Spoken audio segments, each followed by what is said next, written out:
இந்த ஆப்புன்னு ஒன்று இருக்குது பார்த்துக்கோங்க. அதை கொஞ்சம் பேருக்கு வைப்பாங்க, கொஞ்சம் பேர் தானாக ஏறி உட்காந்துக்கிடுவாங்க. அந்த ஒரு மனநிலைமையில தான் இப்போது சில அரசியல்வாதிகள் இருப்பாங்க, இப்போது சில நியூஸ் சேனல் இருக்கும், இப்போது சில ஜால்ராக்கள் இருப்பாங்க. அது என்ன ஆப்பு அப்படின்னு கேட்டால், பாருங்களேன், உயர் நீதிமன்றத்தினுடைய நீதிபதி விஜய் அவர்களை போட்டு பொழந்துட்டாரு. விஜய் அவர்களுக்கு தலைமை பண்பே கிடையாது. 2 கோடி 1.5 கோடி ரசிகர்கள் இருக்காங்க, தொண்டர்கள் இருக்காங்கன்னு சொல்லக்கூடிய ஒரு தலைவன் இப்படியா இருக்கணும் அப்படிங்கிற கேள்வியெல்லாம் கேட்டாங்க.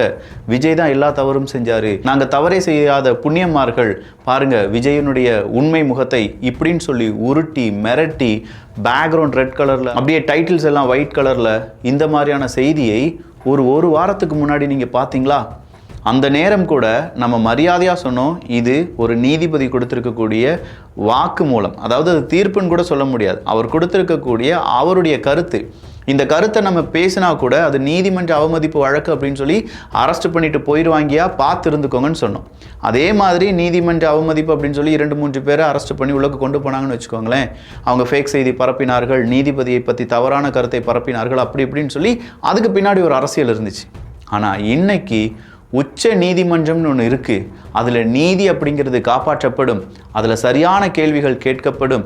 விஜய் அவர்களை பற்றி தப்பாக பேசின எவெல்லாமோ இதற்கு பதில் சொல்லுங்கடா அப்படின்னு சொல்லி விஜய் அவர்களுடைய ஆதரவாளர்கள் கேட்கக்கூடிய ஒரு நாளாக இன்றைய தினம் வந்துவிட்டது. ஒரு செய்தி கிடையாதுங்க, மொத்தம் 4 துக்கமான செய்தி திமுகவுக்கு. கரூர் மக்களும் கரூர் இன்சிடெண்ட்டை பற்றி ஏகப்பட்ட கேள்விகள் இருந்த மக்களுக்கும் ஒரு தெளிவான விடை இன்றைய வழக்கு விசாரணையிலிருந்து நமக்கு கிடைச்சிருக்கு. அது என்ன அப்படிங்கிறத இந்த ஒரு பதிவு வழியாக பார்க்க போகிறோம். கொஞ்சம் நீளமானது தான், பட் எல்லோரும் தெரிந்து கொள்ள வேண்டிய, முக்கியமாக தவறை மறைத்து விடலாம், தவறை நம்ம மேலே இல்லாமல் அடுத்த மேலே திணிச்சிடலாம், அவன் தான் குற்றவாளி அப்படின்னு சொல்லி நம்ப வச்சிடலாம், நம்மகிட்ட சன் டிவி இருக்குது, நம்மகிட்ட சூர்யா டிவி இருக்குது, நம்மகிட்ட சன் நியூஸ் இருக்குது அப்படின்னு சொல்லி ஆடாத ஆட்டமெல்லாம் ஆடி 1000 இன்ஃப்ளூயன்சர்ஸை விலைக்கு வாங்கி ஒரு 10 யூடியூபர்ஸை காசு கொடுத்து கூவ வச்சு இதெல்லாம் செய்த பிறகும் நீதி வென்றிருக்கிறது அப்படிங்கிறத இன்னைக்கு தாவேகாவை சார்ந்தவர்கள், உண்மையா நீதி அப்படிங்கிறத பற்றி பேசக்கூடிய நபர்கள் சொல்லி கொண்டிருக்கிறார்கள். என்ன அப்படிங்கிறத பார்த்துடலாமா? அன்பு தமிழஞ்சங்களுக்கு தமிழ் பொக்கிஷத்தின் வணக்கங்கள்.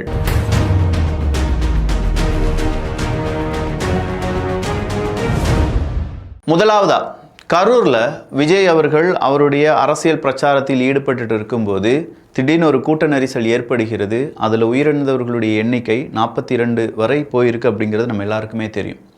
இந்த துக்க நிகழ்வுகளிலிருந்து நம்ம யாருமே இன்னும் வெளிவரவில்லை. முழுமையாக இதை பற்றியான பல கேள்விகளும் நம்ம மனசில் இருந்தாலும், இது இப்போதைக்கு ஆளும் கட்சிக்கு எதிராக யாராவது பேசிட்டாங்கன்னா அவங்கள அரெஸ்ட் பண்ணக்கூடிய ஒரு படலமாகவும், அங்கே இருக்கக்கூடிய மக்களுடைய துன்பத்தை அதை ஒரு அரசியலாக்க பார்க்கக்கூடிய இன்னொரு தரப்பும் இருக்குது அப்படிங்கிறதும் பலவிதமான சர்ச்சை ஏற்படுத்தி இருந்தாலும், அங்கே கேட்கப்பட்ட கேள்விகளில் ரொம்ப முக்கியமான கேள்விகளாக நம்ம மனசில் பதிய வச்சது எது அப்படின்னு பார்த்தீங்கன்னா, உயர்நீதிமன்றம், அதுவும் சென்னை உயர்நீதிமன்றத்தில் இந்த வழக்கு விசாரணை செய்யப்பட்டதும், அதில் ஒரு நீதிபதி அவருடைய கருத்தை தெரிவித்ததும், அந்த கருத்தை நம்முடைய மீடியாக்கள் ரொம்ப பெரிய அளவில் ஃப்ளாஷ் நியூஸாக போட்டதும் தான். உயர் நீதிமன்றம் அப்படின்னு சொல்லும்போது சென்னை உயர் நீதிமன்றம், மதுரையில் உயர் நீதிமன்றத்தினுடைய ஒரு கிளை இருக்குது. இந்த கரூர் அதில் ஏற்பட்ட கூட்ட நெரிசல், அதனால் ஏற்பட்ட வழக்குகள், இது எல்லாமே எங்கே விசாரிக்கப்பட்டு கொண்டிருந்தது அப்படின்னு பார்த்தீங்கன்னா, மதுரையில் இருக்கக்கூடிய உயர் நீதிமன்றத்தினுடைய கிளை.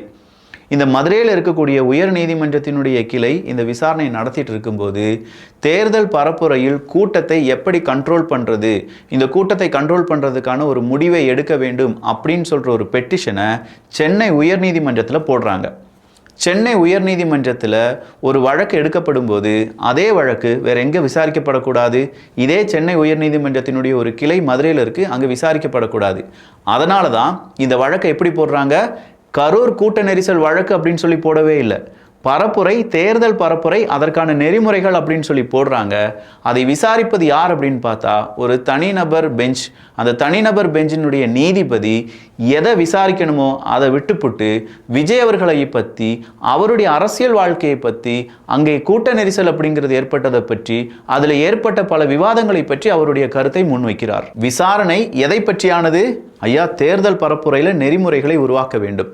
இன்ன தேர்தல் பரப்புரை, இன்ன இடத்துல நடந்த, இன்ன தலைவர் பங்கேற்ற அப்படிங்கிறதே கிடையாது. ஏன்னா அது சட்டப்படி தப்பு. சட்டப்படி எப்படி தப்பாகும்? எங்க ஒரே வழக்கை ஒரே நீதிமன்றத்தினுடைய ஒரு கிளையும் அந்த நீதிமன்றமும் விசாரிக்க முடியுமா?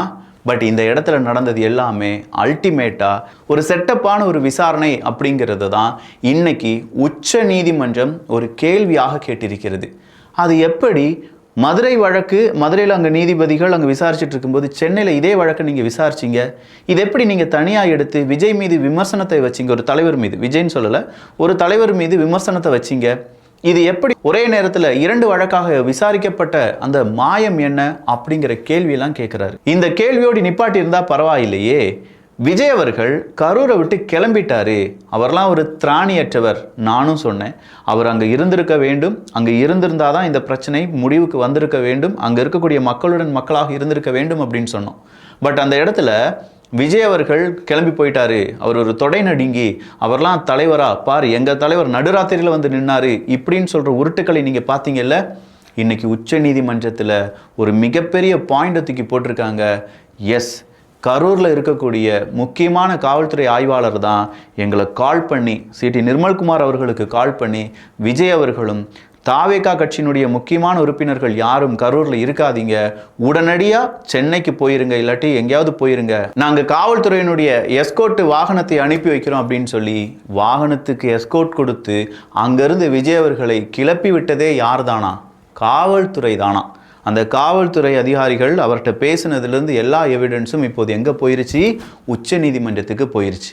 அப்போ இந்த காவல்துறை கட்டுப்பாட்டில் வைத்திருக்கக்கூடிய நபர் யார் அப்படின்னு பார்த்தா நம்முடைய முதலமைச்சர் மு க ஸ்டாலின் அவர்கள். அப்போ மு க ஸ்டாலின் அவர்களுக்கு தெரியாமல் காவல்துறை இந்த முடிவை எடுத்திருக்க மாட்டாங்க, விஜய் அவர்கள் கரூரை விட்டு கிளம்பியிருக்க மாட்டார். அப்போ விஜய் அவர்களை கரூரை விட்டு கிளம்ப வைப்பதற்காகவே ஒரு ஆய்வாளர் ஒருத்தர் கால் பண்ணி போயிருங்கன்னு சொல்லி அங்கே அவங்க சொல்லி, இந்த பக்கம் மீடியா எப்படி டெலிகாஸ்ட் பண்ணுது, ஒரே நிமிஷத்தில் ஓடிவிட்டார் விஜய் அவர்கள், ஓடிவிட்டார் விஜய் அவர்கள் அப்படிங்கிற பரப்புரையை செய்தார்கள். இந்த இடத்துல அரசியல் உங்களுக்கு புரியுதா? இனி இருந்தால் பிரச்சனை அப்படின்னு சொல்லி ஒருத்தவங்க சொல்கிறாங்க, இங்கேருந்து உங்களை கிளப்பி விட்டுட்டு அவன் ஏன் இல்லாமல் போனான் பாத்தியா, அவனுக்கு மனசாட்சின்னு ஒன்று இருக்கா அப்படின்னு சொல்லி ஒரு 10 பேரை புலம்ப வைத்து அதை வீடியோவாக வெளியில் விட்டு அதை வச்சு அரசியல் ஆதாயம் தேடக்கூடிய நபர்கள் யாராக இருப்பார்கள்? அவங்க தான் உண்மையிலேயே பின அரசியல் செய்யக்கூடிய நபர்களாக இருப்பார்கள். நாம் சொன்னது விஜய் அவர்கள் அங்கே நின்றிருக்க வேண்டும் அப்படிங்கிற உண்மையான கருத்தை. ஆனால் அவனுங்க முன்வைத்தது விஜய் அவர்கள் நிற்கவே இல்லை, அவர் வெறும் தொடை நடுங்கி அப்படின்னு சொல்லி அவருடைய கேரக்டர் அசாசினேட் பண்ண ட்ரை பண்ணாங்க. ஆனால் இன்னைக்கு உண்மை வெளியில் வரும்போது இதை எப்படிடா முட்டு கொடுக்க போறீங்க அப்படிங்கிற மாதிரி இருக்கா? இதுவே உங்களால் முட்டு கொடுக்க முடியாதுன்னா அடுத்தடுத்ததா ஏகப்பட்ட கேள்விகளை உச்ச நீதிமன்றம் கேட்டிருக்கிறது. இந்த வழக்கு அப்படிங்கிறது தாவேகா தரப்பு வழக்கு மட்டும் கிடையாது.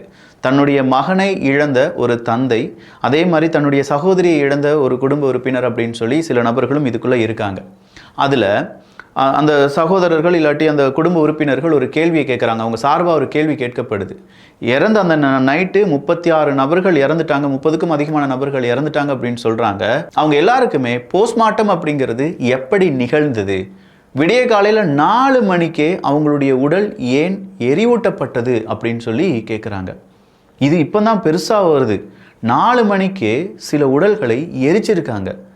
4 மணிக்கே எரிச்சிருக்காங்க, 30க்கும் அதிகமான நபர்களுக்கு போஸ்ட்மார்ட்டம் நடத்தியிருக்காங்க அப்படின்னு சொல்லும்போது உச்ச நீதிமன்றம் ஒரு கேள்வியை கேட்குறாங்க. அந்த இடத்துல எத்தனை டெஸ்க் இருந்துச்சு? அங்கே இத்தனை நபர்களுக்கு நீங்கள் போஸ்ட்மார்ட்டம் பண்ணது தப்பு கிடையாது, பட் போஸ்ட்மார்ட்டம் பண்ணக்கூடிய தகுதி இருக்கக்கூடிய மருத்துவர்கள் தான் இந்த போஸ்ட்மார்ட்டம் செய்தார்களா அப்படிங்கிற ஒரு டவுட் எங்களுக்கு இருக்குன்னு சொல்லி கேட்டிருக்காங்க. வேலிடான கேள்வி. இந்த கேள்வியை தமிழக அரசாங்கமோ இல்லை இங்கே இருக்கக்கூடிய காவல்துறை அதிகாரிகளோ உண்மையாக இந்த பிரச்சனையில் யார் தவறு செய்தார்கள் அப்படிங்கிறத கேட்டிருக்க வேண்டும், கண்டுபிடிக்க வேண்டும் அப்படின்னு நினச்சிருந்தவங்க கேட்டிருந்தாங்கன்னா இதில் மாட்ட வேண்டியவங்க மாட்டியிருப்பாங்க. சரி, இதில் எப்படி இனிமேல் மாட்டுவானுங்க? சிசிடிவி ஃபுட்டேஜ் அப்படிங்கிறது கண்டிப்பாக போஸ்ட்மார்ட்டம் செய்யக்கூடிய இடத்தில் இருக்க வேண்டும் அப்படிங்கிறது தான் நம்முடைய சட்டம். இனிமே சிசிடிவி ஃபுட்டேஜ் அப்படிங்கிறத போஸ்ட்மார்ட்டம் 30 பேருக்கு நீங்கள் பண்ணியிருக்கீங்கள, எந்தெந்த டாக்டர்ஸ் எவ்வளவு நேரம் எப்படி போஸ்ட்மார்ட்டம் பண்ணாங்க அப்படிங்கிறதுக்கான சிசிடிவி ஃபுட்டேஜை ஆராய்ந்து பார்த்தார்கள் என்றால் அங்கே வந்த டாக்டர்ஸ், அவங்களுக்கு ஒதுக்கப்பட்ட இடம், அவங்க எப்படி அந்த பிணங்களை அவங்க அந்த போஸ்ட்மார்ட்டம் செய்தார்கள், அதன் பிறகு 4 மணிக்கே ஏன் சில உடல்கள் எரியூட்டப்பட்டது அப்படிங்கிற எல்லா டீட்டெயில்ஸும் வெளிவரும்போது யார் சிக்குவாங்க மக்கா? கொஞ்சமாக யோசிச்சு பாருங்க. இப்போ யாருக்காவது முட்டு கொடுக்க முடியுமா? இதுக்கே அப்படின்னா இன்னும் இருக்கு. உச்ச நீதிமன்றத்தில் சகோதரியை இழந்த தரப்பு ஒன்று சொல்லுது, கூட்டம் அமைதியாக இருந்தபோது அங்கு காவல்துறை அதிகாரிகள் தடியடி நடத்தினாங்க. எத்தனை காவல்துறை அதிகாரிகள் அங்கு நிப்பாட்டப்பட்டார்கள் அப்படின்னு சொன்னபோது இன்னைக்கு தமிழ்நாடு சார்பாக சொல்லப்பட்ட விளக்கம் 600 காவல்துறை அதிகாரிகள். ஆனால் கொஞ்சம் நாட்களுக்கு முன்னாடி வர அங்கிருந்து, அதாவது தமிழ்நாடு அரசாங்கம் சார்பாக அமுதா IAS அவர்களாக இருக்கட்டும், செந்தில் பாலாஜி அவர்களாக இருக்கட்டும், அவங்கெல்லாம் என்ன சொன்னாங்க, 10,000 பேர் வருவாங்க அப்படின்னு சொல்கிற ஒரு கால்குலேஷன் இருந்துச்சு. அதன் அடிப்படையில் 20 நபருக்கு ஒரு நபர் அப்படின்னு சொல்கிற அந்த கால்குலேஷன் அடிப்படையில் 500 காவல்துறை அதிகாரிகளை நாங்கள் நிறுத்தி வைத்திருந்தோம் அப்படின்னு சொன்னாங்க. இன்னைக்கு அது பிறழ்வாக மாறி 600 காவல்துறை அதிகாரிகள் நின்றார்கள் அப்படின்னு சொல்கிற ஒரு செய்தி இங்கே நாம் பார்க்கப்படுகிறது. இதில் சிக்கல் இருக்கா இல்லையா அப்படிங்கிறத காவல்துறை அதிகாரிகளும் அங்கே இருக்கக்கூடிய வழக்கு விசாரணை செய்யக்கூடிய கணம் கோர்ட்டு அங்கே இருக்கக்கூடிய வழக்கறிஞர்கள் கேட்டுக்கொள்வார்கள். 500 600 மாறினது கூட நம்ம ஒத்துக்கலாம்னு வச்சுக்கோங்களேன். ஆனால் அங்கே இருக்கக்கூடிய அந்த சகோதரி இழந்தவர் கேட்கிறார், எங்க ஒரு காவல்துறை அதிகாரிகளுக்கு கூட அடிப்படலை, இந்த காவல்துறை அதிகாரிகளை நாங்கள் பார்க்கவே இல்லை, கூட்ட நெரிசல் வந்திருக்கு, கூட்டம் பயங்கரமாக இருக்குது அப்படின்னா காவல்துறை அதிகாரிகள் விஜய் அவர்களை பாதியிலே நிப்பாட்டி எப்பா வராதிங்க, எங்கள் கூட்டம் அதிகமாக இருக்குது அப்படின்னு சொல்லியிருக்கலாம். அப்படி இல்லையா கூட்ட நெரிசல் அதிகமாக இருக்கக்கூடிய இடங்களில் கொஞ்சம் பந்தோபஸ்து அப்படிங்கிறத அதிகப்படுத்தி இருக்கலாம். உளவுத்துறைன்னு ஒன்று இருக்குது. அந்த உளவுத்துறை வழியாக இந்த இடத்துல ரொம்ப பெரிய அளவில் கூட்டம் இருக்குது, அது நெரிசலாக மாறுறதுக்கான வாய்ப்புகள் இருக்குது, கீழே கால்வாய் ஓடிட்டு இருக்கு, அங்கே நிறைய குழந்தைகள் வந்துட்டு இருக்காங்க, அவங்களையாவது ஒரு சேஃபான இடத்துக்கு கொண்டு போகலாம் அப்படின்னு சொல்லி காவல்துறை அதிகாரிகள் நினைச்சிருந்திருக்கலாம். இது எதுவுமே செய்யாத காவல்துறை அதிகாரிகள் இந்த வழக்கை விசாரிக்கிறார்கள் அப்படின்னு சொல்லும்போது எங்களுக்கு நீதி கிடைக்க வாய்ப்பே கிடையாது, எனவே இந்த வழக்கை CBIக்கு மாற்ற வேண்டும் அப்படின்னு சொல்லி அந்த தரப்பு வாதத்தை முன்வைக்கிறது. ஆனால் திடீர்னு பார்த்தா நம்முடைய அந்த செட்டப் ஒரு நீதி அப்படின்னு சொல்கிற மாதிரி சென்னை உயர் நீதிமன்றத்தில் ஒரு வழக்கை அவசரமாக கொண்டு போட்டு அந்த வழக்குக்கு எந்த விதமான தொடர்பும் இல்லாமல் விஜய் அவர்கள் மீது காரசாரமான விவாதங்களை முன்வைத்தார்கள் அப்படின்னு சொன்னோம் பார்த்தீங்களா. அந்த நீதிபதி என்ன செய்கிறாரு, ஒரு ஸ்பெஷல் இன்வெஸ்டிகேஷன் டீம் அப்படிங்கிறத ரெடி பண்ணுறார். இந்த ஸ்பெஷல் இன்வெஸ்டிகேஷன் டீம் அப்படிங்கிறது தான் இனிமேல் என்ன செய்யும், வழக்கு விசாரணை செய்யும் அப்படின்னு சொல்லி அந்த நீதிபதி ஒரு தீர்ப்பை கொடுக்கிறார். உச்ச நீதிமன்ற நீதிபதிகள் கேட்குறாங்க, எப்படி தனிநபராக இருக்கக்கூடிய இல்லாட்டி சிங்கிள் பெஞ்ச் அப்படின்னு சொல்லக்கூடிய அந்த நீதிபதி ஒரு ஸ்பெஷல் இன்வெஸ்டிகேஷன் டீமை அமைக்க முடியும், அந்த ஸ்பெஷல் இன்வெஸ்டிகேஷன் டீமில் அங்கே இருக்கக்கூடிய காவல்துறை அதிகாரிகளே எப்படி செயல்பட முடியும், அவங்களே செயல்பட்டு அவங்களுக்கு எதிராக இருக்கக்கூடிய வழக்கில் எந்த மாதிரியான முன்னேற்றம் ஏற்படும் அப்படிங்கிற கேள்வியெல்லாம் கேட்குறார். புரியுதா உங்களுக்கு?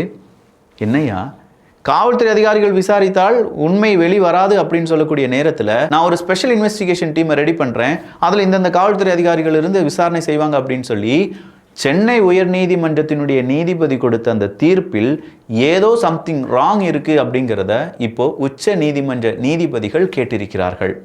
உங்களுக்கே புரியுதா இதில் என்ன நடந்திருக்கு நீ?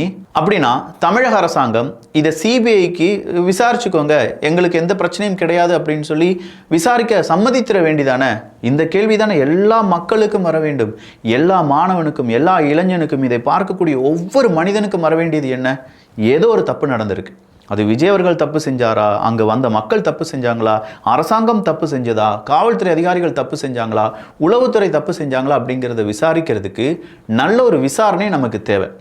அந்த விசாரணை அங்கே இருக்கக்கூடிய காவல்துறை அதிகாரிகளால் எங்களுக்கு கிடைக்காது, CBI வந்து விசாரிக்கட்டும் அப்படின்னு சொல்லி யார் பாதிப்படைந்தார்களோ அவங்க வாதாடுகிறார்கள். நாம் என்ன சொல்லுவோம், ஆமாப்பா எனக்கும் தேவை நீதி தான், CBIக்கே விசாரணையை கொண்டு போயிடலாம் அப்படின்னு தான் சொல்லுவோம். பட் நம்முடைய தமிழக அரசாங்கம் சார்பாக இருக்கக்கூடிய வழக்கறிஞர்கள் என்ன தெரியுமா சொல்லியிருக்காங்க, காவல்துறை அதிகாரிகள் விசாரித்து கொண்டிருக்கும் போது CBI விசாரிப்பது அப்படிங்கிறது கூட்டு அந்த ஒரு ஆட்சி இருக்குல்ல, கூட்டாட்சி, அதாவது சென்ட்ரல் கவர்மெண்ட்டும் ஸ்டேட் கவர்மெண்ட்டும் சேர்ந்து ஆட்சி செஞ்சுட்டு இருக்குல்ல, இந்த கூட்டாட்சி முறைக்கு எதிரானது, எனவே எங்களுடைய விசாரணையே தொடரட்டும், CBI விசாரணை தேவை கிடையாது, CBI விசாரணை மட்டும் வச்சிடாதீங்க அப்படின்னு சொல்லி கேட்டிருக்காங்க. எனக்கு புரியலை, CBI விசாரணை வச்சதுனால உங்களுக்கு ஏன் இந்த ஒரு பதட்டம் வருகிறது அப்படிங்கிறத இனி தாவேகாவினுடைய விர்ச்சுவல் வாரியர்ஸ் தைரியமாக நீங்கள் கேட்கலாம். உச்ச நீதிமன்ற அவமதிப்பு வராது, உயர் நீதிமன்ற அவமதிப்பு வராது. உச்ச நீதிமன்ற நீதிபதிகள் இதை கேள்வி கேட்டிருக்காங்க. லைவ் லா அப்படின்னு சொல்லக்கூடிய ட்விட்டர் அக்கௌண்ட்டுக்குள்ளே நீங்கள் போனீங்கன்னா என்னென்ன ஸ்பீச் அங்கே வந்தது, எப்படி வழக்காடினார்கள் அப்படிங்கிற கம்ப்ளீட் டீட்டெயில்ஸ் அங்கே இருக்குது.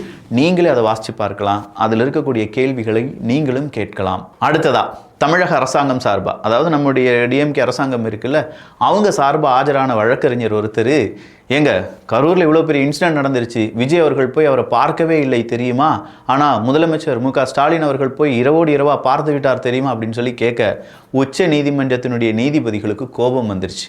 அப்போ நீதிபதிகள் கேட்குறாங்க, இந்த வழக்கு என்ன, கூட்ட நெரிசலில் 41 பேர் உயிரிழந்துட்டாங்க, அதுக்கு யார் காரணம் அப்படிங்கிறது தான் நம்ம விசாரிச்சுட்டு இருக்கோமே தவிர, இதில் ஒரு அரசியல் கட்சி தலைவர் அதை போய் பார்த்தாரா இல்லையா அப்படிங்கிறத ஏன் இங்கே கொண்டு வர, அதை கொண்டு வரதுனால உனக்கு என்ன நடக்க போகுது, அதை கொண்டு வரதுனால நீ என்ன போர்ட்ரேட் பண்ண விரும்புகிற இப்படிங்கிற கேள்வியை கேட்டிருக்காங்க. விஜய் அவர்கள் அங்கே போனாரா இல்லையா அப்படிங்கிற கேள்வி இப்போது நீங்கள் கேட்க வேண்டிய அந்த காரணம் என்ன அப்படிங்கிற ஒரு கேள்வியை உச்ச நீதிமன்றம் கேட்டிருக்கிறது. சார், விஜய் அவர்கள் அங்கிருந்து கிளம்பி போக சொன்னதே கரூர் காவல்துறை அப்படிங்கிற உண்மையை இன்றைக்கி தான் வெளியில் வருது. அப்படின்னா விஜய் அவர்கள் மறுபடியும் கரூருக்கு வர்றதுக்கு யாருடைய அனுமதி வேணும், காவல்துறையினருடைய அனுமதி வேணும். அந்த அனுமதி இன்னும் கிடைக்கவில்லை அப்படிங்கிற உண்மையும் நாளடைவில் வெளியில் வரலாம். அப்படி வந்துருச்சுன்னா ஏன்டா விஜய் அவர்களை முடக்கி வச்சுக்கிட்டு வீட்டுக்குள்ளே இரு, நீ வெளியில் வரவே கூடாதுன்னு சொல்லிட்டு அவர் வரல பார்த்தீங்களா அப்படின்னு சொல்லி இந்த உருட்டுனீங்களேடா. மக்கள் எல்லாரும் அதை நம்பிடுவாங்கன்னு நம்பிட்டீங்களாடா. மக்கள் நம்பினாலும் பரவாயில்லை, இன்னைக்கு உச்ச நீதிமன்றத்தில் இருக்கக்கூடிய அட்லீஸ்ட் இந்த நீதிபதிகள் இந்த கேள்வியை கேட்டதுனால மக்களுக்கு ஒரு விழிப்புணர்வு வருது பாருங்க. ஆஹா, இங்கே எவனோ ஒருத்தன் கேம் விளையாண்டுருக்கான், சரியா இன்னைக்கு உச்ச நீதிமன்றம் வச்சு செஞ்சிட்டு இருக்காங்க அப்படிங்கிறதான மக்கள் நினைப்பாங்க. இது ஆளும் கட்சிக்கு எவ்வளோ பெரிய நெகட்டிவ் தெரியுமா?